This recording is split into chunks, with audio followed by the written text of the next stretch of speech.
Good evening. This is CTV News for Thursday, January 18th. I'm Patricia Vallone. And I'm Denise Douglas. So glad you could join us this evening.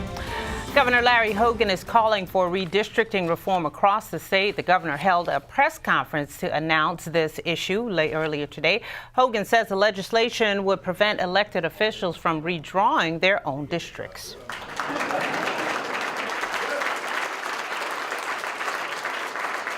Free and fair elections are the very foundation of American democracy and the most basic promise that those in power can pledge to citizens.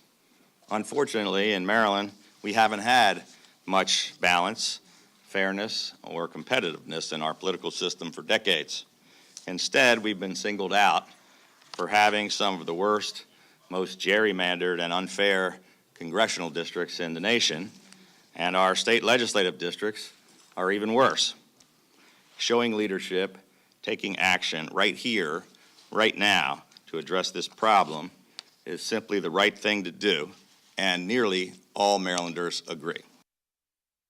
The Supreme Court will hear a case involving Maryland redistricting this year. Well, some more political news here for you. Maryland Democrats continue to lash out at the Trump administration and claim his 1 year in office has been bad for the state. Meantime, the state party chair, along with Delegate Carlos Sanchez and others, criticize what they call Governor Larry Hogan's silence on a variety of issues, including immigration.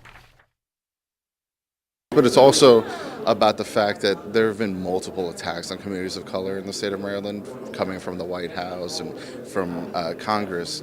And unfortunately, the governor's really been silent on it. And so we want him to speak up and defend all Marylanders that he represents. The members of the Latino caucus met with the governor late this afternoon to discuss their concerns. The 2018 campaign finance reports are in, and so far Republican Governor Larry Hogan leads the pack in the fundraising race. Hogan has amassed more than $4.5 million in his arsenal to retain his job. Among the Democrats, former NAACP leader Ben Jealous leads the race with just under $1,224,000. Prince George's County Executive Sharon Baker is not far behind with $1 million raised so far. Howard County Executive Kevin Kamenetz has accumulated about $500,000 to date, and State Senator Richard Madaleno comes in with $308,000. Meanwhile, in Prince George's, Angela Alsobrooks has taken the lead. Alsobrooks has raised nearly $729,000 in her quest to become the next county executive. Less than 2 months after officially filing to run, Donna Edwards has raised nearly $153,000. Anthony Muse comes in third with $119K, and Paul Montero follows with $60,000. The primary election will be held in June. Lawmakers in Annapolis probe the controversial issue of surveillance in Maryland. The House Judiciary Committee was briefed on the matter. There were a number of topics discussed, including tools the government uses to scoop up your personal information and what measures lawmakers can put in place to protect Marylanders.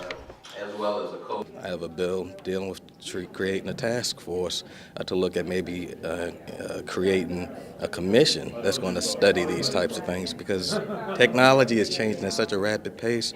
I don't think us legislators can keep up with it. It's becoming more and more pervasive, and so if you're not aware of it, then I'll tell you right now that you are being watched. You're being watched and tracked constantly by a whole number of private organizations and also government agencies.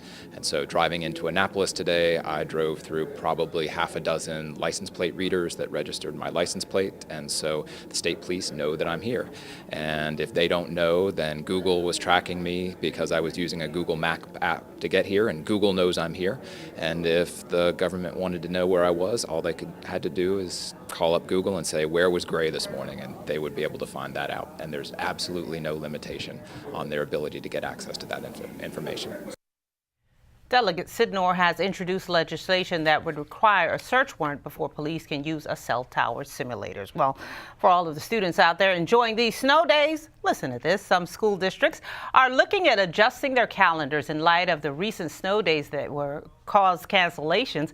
School has been shut down 3 days so far because of weather here in Prince George's County. As a result, a teacher professional day for February 9th has been canceled, and the county has warned that spring break could be impacted if there are any more closings. Over in Montgomery County, officials would have to consider using June 13 as a makeup day if the weather causes 3 or more additional days of cancellation.